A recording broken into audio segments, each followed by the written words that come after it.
terima kasih atas kesempatannya. Di sini kami dari kelompok 3 akan mempresentasikan tentang social media management, virtual reality, dan augmented reality. Sebelum itu, kami akan memperkenalkan nama anggota kelompok 3, yaitu yang pertama ada Nurul dengan NIM 468, yang kedua saya sendiri Febianti dengan NIM 0039, yang ketiga ada Anggi dengan NIM 151, yang keempat ada Dina dengan NIM 214, yang kelima ada Amelia yaitu dengan NIM 339, dan yang terakhir ada Lucky dengan NIM 300.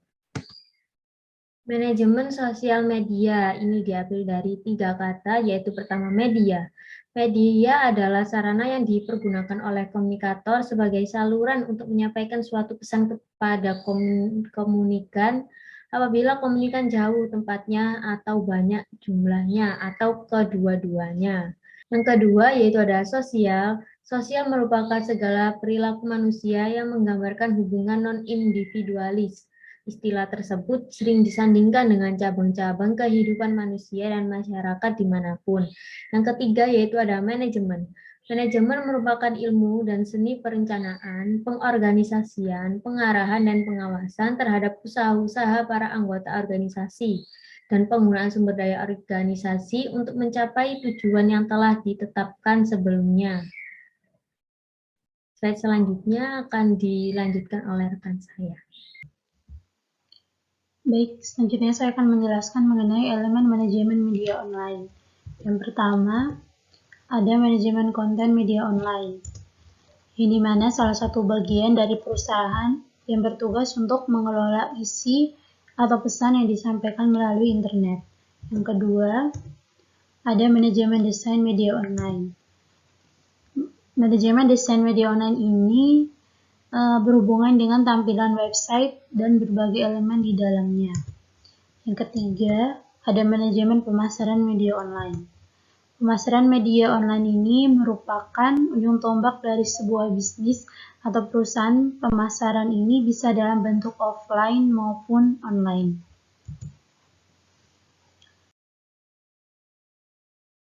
Selanjutnya, peranan media online dalam bisnis. Mengembangkan sebuah bisnis tidak terlepas dari peranan media online. Maka dalam hal ini, media online itu seperti website maupun situs media sosial, yang dimana merupakan sarana promosi yang paling efektif dan efisien dalam berbisnis.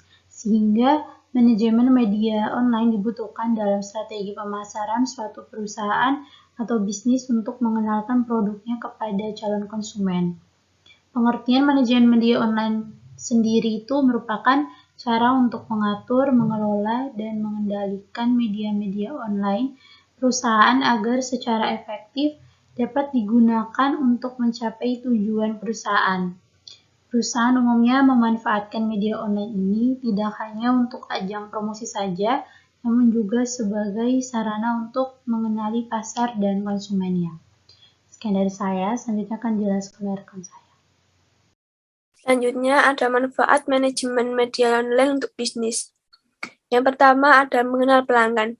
Kesuksesan sebuah bisnis tidak terlepas dari keberadaan pelanggan. Dengan memaksimalkan media online, bisa membantu Anda mengenal pelanggan lebih dekat. Yang kedua ada mendengar keinginan konsumen. Adanya feedback baik positif maupun negatif dari konsumen bisa membantu Anda untuk mengevaluasi bisnis menjadi lebih baik. Yang ketiga ada meningkatkan pengunjung situs. Manajemen media online diperlukan untuk meningkatkan pengunjung situs atau website perusahaan. Manajemen bisa dilakukan dengan memasukkan konten yang dapat meningkatkan traffic SEO sehingga website bisnis bisa menjadi trending di mesin cari Google. Yang keempat, memberi respon cepat. Dengan adanya testimoni pelanggan melalui media online, maka Anda bisa memberi respon lebih cepat. Perusahaan yang baik tidak hanya merespon keluhan via telepon saja, namun juga tetap menerima keluhan melalui media sosial yang disediakan oleh perusahaan. Yang terakhir ada melihat persaingan di pasar. Media online juga berperan untuk menggali informasi tentang kondisi pasar, terutama dalam hal persaingan. Melalui media sosial, Anda bisa mengumpulkan informasi tentang kelebihan dan kekurangan kompetitor Anda untuk meningkatkan strategi bisnis. Selanjutnya akan dilanjutkan rekan saya. Baik, Di sini saya akan melanjutkan presentasi dari rekan saya. Tools manajemen media sosial. Yang pertama, Hootsuite. Tool ini cukup populer, terutama digunakan pada bisnis yang memang berbasis online. Hootsuite terhubung dengan beberapa media sosial populer seperti Twitter, Facebook, LinkedIn, WordPress, dan Foursquare. Yang kedua, Post Planner. Post Planner sering disebut sebagai pengelola media online yang paling efisien. Post Planner awalnya dioptimalkan pada media sosial Facebook untuk membantu brand atau bisnis memberikan konten yang relevan dengan komunitas mereka. Yang ketiga, Buffer. Pada bisnis profesional lebih sering menggunakan tool ini untuk mengelola media online perusahaan. Buffer memiliki desain sederhana yang bisa membantu memendekkan link yang panjang dan menyediakan analitis konten. Selanjutnya akan dijelaskan oleh rekan saya. Terima kasih atas kesempatannya. Kali ini saya Anggi Tristria Pramita dengan NIM 2020 310151 akan melanjutkan presentasi dari rekan saya. Baik, saya di sini akan menjelaskan tentang dampak positif media sosial untuk bisnis. Yang pertama yaitu adalah calon pembeli saat ini banyak mencari review atas suatu produk atau layanan di media sosial sebelum memutuskan untuk membeli. Lalu yang kedua, dengan cara yang tepat, pemilik bisnis bisa membangun hubungan yang erat dengan pelanggannya. Lalu yang ketiga yaitu ada melalui media yang tepat, target pemasaran bisa ditentukan dengan mudah dan menghemat banyak biaya dan juga waktu. Lalu yang keempat adalah dengan mudah bisa memprediksi dan membaca keinginan klien untuk menentukan langkah yang harus diambil. Lalu di slide selanjutnya yaitu adalah dampak negatif dari media sosial untuk bisnis. Yang pertama yaitu adalah informasi negatif dapat tersebar dengan sangat cepat. Lalu yang kedua yaitu data dapat dengan mudah dicontek bahkan dipakai oleh pesaing. Lalu yang ketiga yaitu memerlukan waktu dan tenaga tambahan untuk memonitor informasi bisnis di media sosial. Lalu yang keempat yaitu adalah jadi penting banget untuk bisa menjawab atau mengatasi masalah yang tersebar online dengan cepat. Lalu yang terakhir yaitu memerlukan waktu dan tenaga lebih dalam perencanaan pemasaran dibanding zaman dulu yang satu arah seperti iklan di TV atau di radio. Ya baik, terima kasih atas kesempatannya. Saya Amelia dengan NIM 339 akan melanjutkan presentasi dari rekan saya. Saya akan membahas tentang cara menerapkan sosial media management. Yang pertama adalah dengan memilih sosial media yang tepat. Nah, tahap ini berguna untuk efisiensi waktu kita. Nah, jika kita ambil contoh ketika bisnis kita itu bersifat B2B, maka jangan gunakan sosial media seperti Instagram. Kita lebih baik menggunakan sosial media seperti LinkedIn yang bersifat sosial media profesional, di mana di LinkedIn itu berisi tentang histori kita, tentang pengalaman apa saja yang kita pernah dapatkan, lalu ada volunteer mungkin, lalu ada interest kita apa aja yang kita inginkan dalam dunia bisnis itu, dan berbagai branding lainnya yang dapat berguna untuk bisnis kita yang bersifat B2B ini. Lalu ada beberapa contoh media sosial yang dapat digunakan.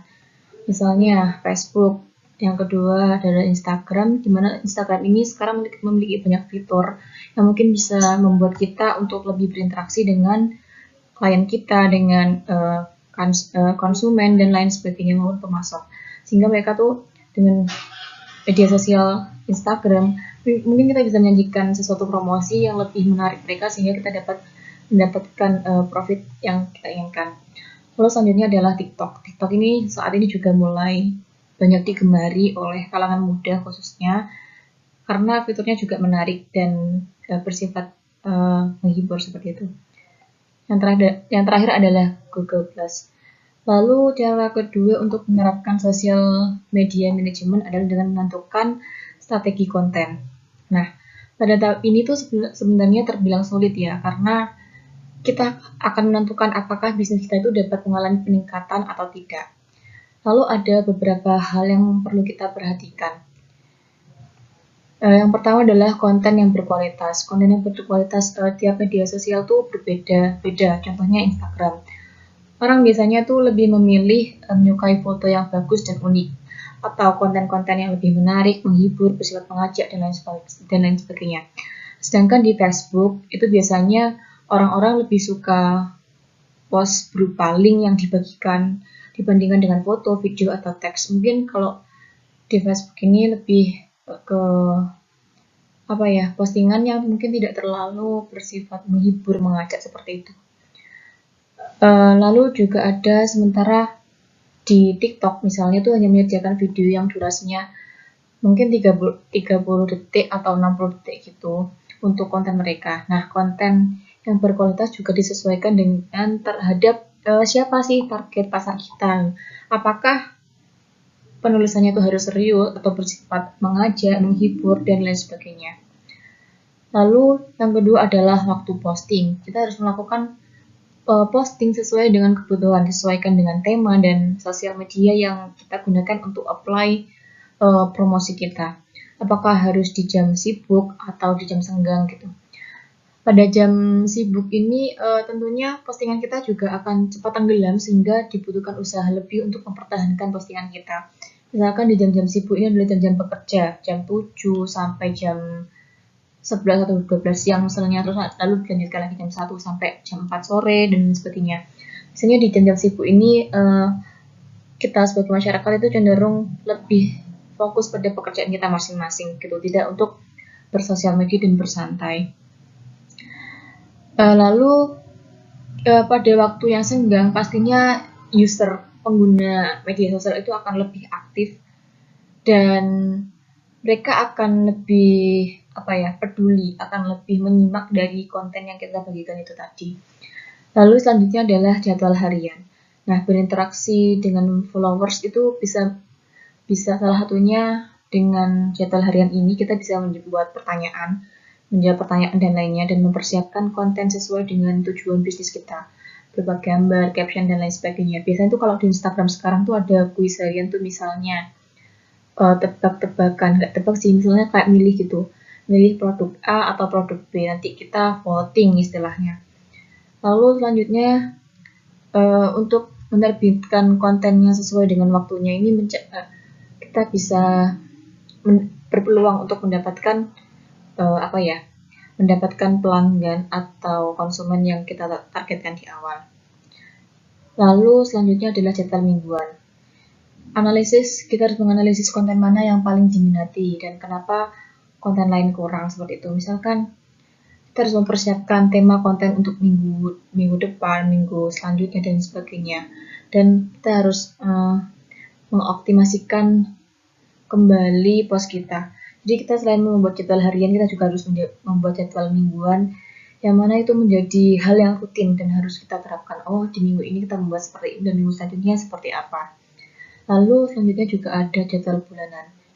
Kita harus mengevaluasi konten-konten kita dan apa yang setelah kita bagikan kepada publik itu setiap bulannya. Kita lihat mana yang paling berhasil dan kenapa kok itu berhasil gitu. Kenapa kalaupun tidak berhasil juga kenapa alasannya.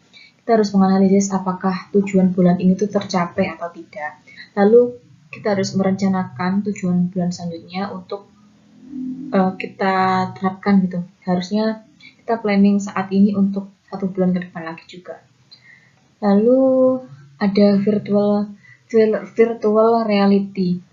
Virtual reality ini merupakan sebuah teknologi yang membuat pengguna atau user itu dapat berinteraksi dengan lingkungan yang ada di dalam dunia maya yang disimulasikan oleh komputer atau perangkat kita, sehingga pengguna itu merasa berada di dalam lingkungan tersebut. Banyak sih yang menganggap kalau virtual reality ini merupakan salah satu media yang bermanfaat. Tidak hanya seputar di dunia gaming ya, namun saat ini rupanya teknologi ini juga berperan penting dan sangat bermanfaat di bidang properti. Nah, virtual reality ini juga dapat meningkatkan penjualan karena hasil properti yang ditampilkan dalam virtual reality ini maksimal dan terasa lebih nyata. Karena kita bisa melihat secara langsung secara 3D dari tampak depan, tampak samping, dan lain sebagainya gitu. Nah, tentunya hal ini juga akan mempengaruhi peningkatan penjualan properti bagi para produsen seperti kita ini. Lalu ada beberapa manfaat dari VR atau virtual reality itu sendiri dalam dunia bisnis khususnya properti ya. Seperti yang pertama itu memberikan gambaran lengkap tentang properti pada klien kita gitu. Terus kita juga bisa mengizinkan klien untuk custom rumah dan lain sebagainya. Misalkan pengen yang bentuk seperti ini, sehingga nanti bisa dilihat melalui virtual reality itu bentuk nyatanya itu seperti apa gitu. Lalu yang terakhir, manfaat VR ini adalah memperkuat internet marketing. Selanjutnya yang G adalah augmented reality. Augmented reality atau AR ini adalah teknologi yang memperoleh penggabungan secara real time terhadap digital content yang dibuat oleh komputer dengan dunia nyata.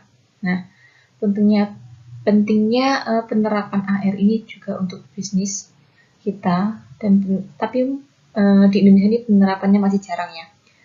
Namun, cara ini tuh bisa membantu kita sebenarnya dalam mengembangkan bisnis kita lebih cepat. Nah, kalau AR sendiri ini dapat berkembang menjadi salah satu alat atau tools yang dapat membuat brand kita jadi lebih menonjol jika dibandingkan dengan brand lainnya. Dan dengan begitu, brand kita akan lebih mudah dikenal orang-orang karena menerapkannya dan menerapkan cara ini tuh bisa dibilang lebih unik dan lebih canggih dalam bisnis kita gitu.